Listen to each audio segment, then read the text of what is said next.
میں نے سنا ہے وہ بہت خطرناک جگہ ہے۔ میں نے تو روکا بھی، پر چھوٹے سرکار اس معاملے میں کسی کی سنتے ہی نہیں۔ چچا یہ نام پہلی بار سن رہا ہوں، اس سے قبل تو کبھی نہیں سنا۔ ہاں آج وہ منوہر ہے نا، اس نے بتایا تھا چھوٹے سرکار کو۔ یہ سن کر راجن حیران رہ گیا، کیونکہ تھوڑی دیر قبل ہی تو منوہر کہہ رہا تھا کہ وہ شنکر کے اوقات کار سے انجان ہے۔ شنکر کو گئے ہفتہ ہو چکا تھا، وقت گزر رہا تھا۔ ایک دن اچانک منوہر نے چچا رام لال کو گھر سے نکال دیا اور گھر پر قبضہ کر لیا۔ بات بڑی تو گاؤں کی پنچایت تک بات آ گئی، سارا گاؤں اکٹھا ہو گیا۔ ہاں منوہر بتاؤ، تم نے شنکر کے گھر اور زمین پر قبضہ کیوں کیا ہے؟ میں نے کوئی قبضہ نہیں کیا۔ اب شنکر بیچارہ جب اس دنیا میں نہیں رہا تو اس کا سب کچھ میرا ہی ہوا نا، میرے علاوہ اور کون ہے اس کا رشتہ دار؟ منوہر نے ایک مسکراہٹ کے ساتھ کہا۔ کیا مطلب ہے تمہارا؟ گاؤں کے مکھیا نے غصے سے کہا۔ منوہر وادی خوف کی جانب گیا تھا، وہاں میرے ایک دوست نے اسے دیکھا تھا۔ کسی نے بتایا ہے کہ وہ اب اس دنیا میں نہیں ہے، کسی پہاڑ سے گر کر اس کی موت ہو گئی ہے۔ میرا دوست بخشی ناتھ اس بات کی گواہی دے گا، اور گواہی کے بعد محفل برخاست ہو گئی، مگر گاؤں سوگوار تھا۔ اور ادھر شنکر جب آخری پڑاؤ کے بعد آگے بڑھا، اس نے محسوس کر لیا تھا کہ اس کے پیچھے کچھ نامعلوم لوگ ہیں، مگر اس نے بے خوف و خطرہ سفر جاری رکھا۔ جب وہ وادی خوف کے بالکل قریب پہنچا، وہاں پر سارا پہاڑی سلسلہ درختوں سے چھپا ہوا تھا۔ اب رات کے اندھیرے میں آگے بڑھنا اور اوپر جانا مشکل تر ہو رہا تھا، مگر شنکر کا سفر جاری رہا۔ اس نے کئی بار محسوس کیا جیسے اس کے پیچھے کوئی ہے، مگر اندھیرے کی وجہ سے اسے کچھ نظر نہیں آیا۔ اچانک اس پہاڑ پر اسے پیچھے سے دھکا لگا تو وہ سیدھا ایک اندھی گہری کھائی میں جا گرا۔ گرتے ہوئے اس نے انسانی کہکے سنے۔ اس کے بعد اس کا ذہن گہری نیند میں چلا گیا۔ اچانک وہ ہڑبڑا کر اٹھا۔ وہ ایک سرسبز وادی میں تھا، اس کے چاروں اطراف حسن و رنائی کے ایسے نظارے تھے جو اس سے قبل اس نے کہیں نہیں دیکھے تھے۔ وہ پھول کلیوں رنگوں میں کھو گیا۔ اچانک اسے ایک آواز نے متوجہ کیا۔ تم یہاں کیوں آئے ہو؟ شنکر نے اٹھ کر چاروں طرف دیکھا، وہاں کوئی نہیں تھا۔ تم کہاں ہو؟ اس نے بلند آواز میں پوچھا۔ اچانک اس کے سامنے ایک خوبصورت لڑکی آ گئی، جس کو دیکھ کر وہ اس میں کھو گیا۔ اس کے ذہن میں کئی وسواسے آئے، مگر اس نے خود پر قابو پا کر کہا، میں ان کی تلاش میں رہتا ہوں جو دنیا والوں کے لیے اوجل ہیں، جس سے لوگ خوف کھاتے ہیں، جن کے تصور سے انسان ڈر جاتے ہیں۔ میں اپنے ایک چچا زاد بھائی کے کہنے پر ادھر آیا تھا، مگر مجھے کسی نے پہاڑ سے اندھیرے میں دھکا دے دیا۔ مجھے نہیں معلوم میں کیسے محفوظ ہوں۔ تم کو مار ڈالنے کے لیے ادھر بھیجا گیا تھا۔ اے اچھے انسان، تمہارے اندر کی اچھائی نے تم کو بچا لیا۔ یہاں بہت سے لوگ آتے ہیں جو مختلف عمل کر کے ہماری دنیا میں زہر گھولنے کی کوشش کرتے ہیں، جس کی وجہ سے ہم مجبور ہو کر بدلہ لیتے ہیں۔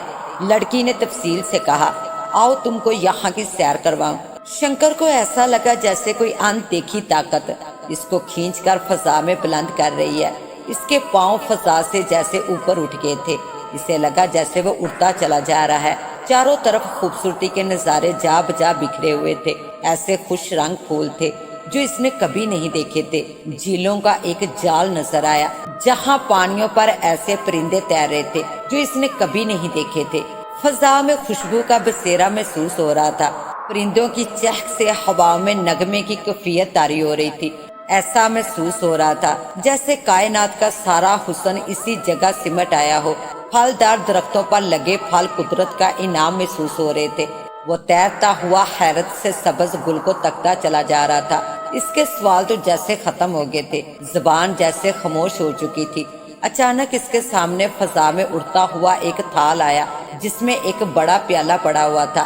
اس نے بنا سوچے سمجھے اس کو اٹھا کر ہونٹوں سے لگا لیا۔ اس کو ایسا لگا جیسے دنیا جہان کے تمام مشروب ایک پیالے میں سمٹ آئے ہوں۔ ایک کھلے میدان میں جس کو چاروں اطراف سے بلند پہاڑوں اور سبزے نے گھیرا ہوا تھا، وہاں پر اس کے قدم زمین پر لگ گئے۔ وہ جیسے واپس ہوش میں آ گیا۔ یہ لو، یہ تمہارے لیے ہے، اس کو اپنے گاؤں جا کر کھولنا اور سب کو بتانا کہ یہ تم کو اس بستی سے تحفہ ملا ہے۔ اور ہاں اچھے نوجوان، دوبارہ ادھر مت آنا، ہماری اور تمہاری دنیا لگ ہے، جاؤ اپنی دنیا میں جاؤ۔ شنکر کو جیسے چکر آیا، وہ گرا اور بے ہوش ہو گیا۔ اس کی دوبارہ آنکھیں کھلی تو وہ اپنے گاؤں سے باہر پڑا ہوا تھا۔ وہ کچھ سمجھ نہیں پا رہا تھا۔ اس نے خواب دیکھا تھا یا حقیقت، مگر جب اس نے اپنے سامان کا تھیلا کھولا تو اس کے اندر وہ پوٹلی موجود تھی۔ وہ اٹھا اور سیدھا گھر چلا گیا۔ اس کے آنے کی خبر سارے گاؤں میں پھیل گئی تھی۔ سارے گاؤں کے سامنے اس نے پوٹلی کھولی، اندر سے جو نکلا تو اسے دیکھ کر سارا گاؤں چونک اٹھا، مگر سب سے زیادہ حیرت منوہر کو تھی۔ پوٹلی ہیروں سے بری ہوئی تھی، ایسے ایسے لال و گوہر تھے جس کو دیکھ کر سب بس دیکھتے ہی چلے جا رہے تھے۔ سارا گاؤں خوش تھا، مگر کچھ چہرے بجھے ہوئے تھے۔ شام کے وقت منوہر اپنے 4 دوستوں کے ساتھ اس کے پاس پہنچ گیا۔ یار منوہر، تم نے تو کمال کر دیا، کیا جگہ دکھائی مجھے، یہ سب وہاں پر ملا مجھے، اب میں آئندہ کہیں نہیں جاؤں گا، یہ میرا آخری سفر تھا۔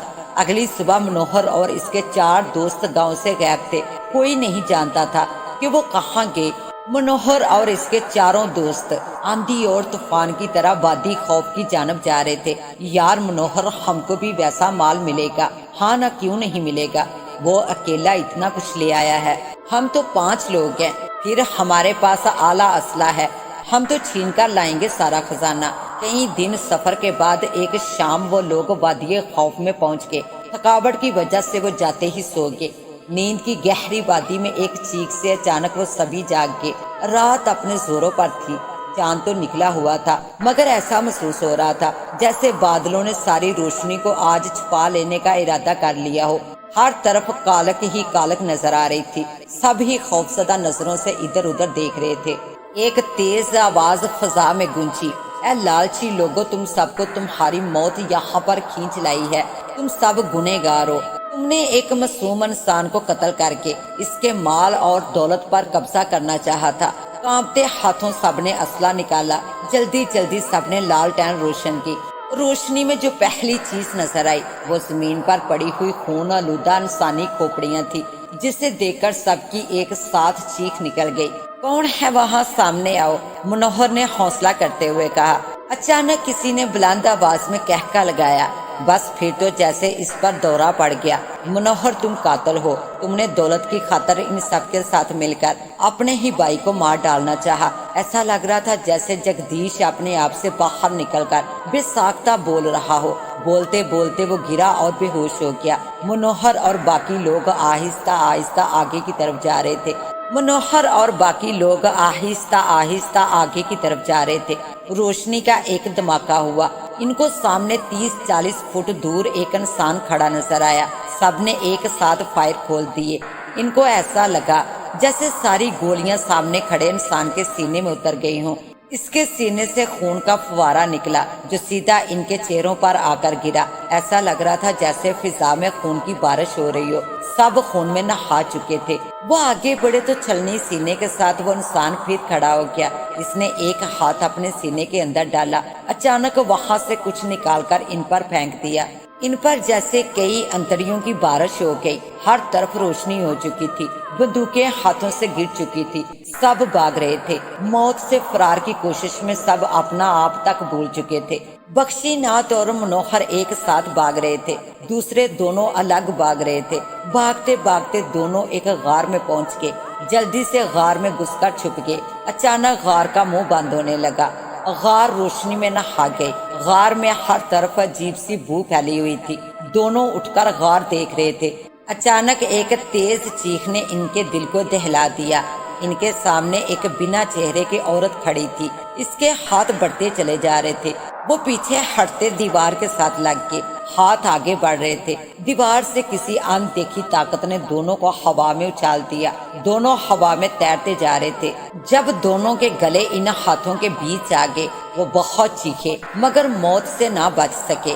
ان کے سر تن سے جدا ہو کر غار سے باہر دور جا گرے۔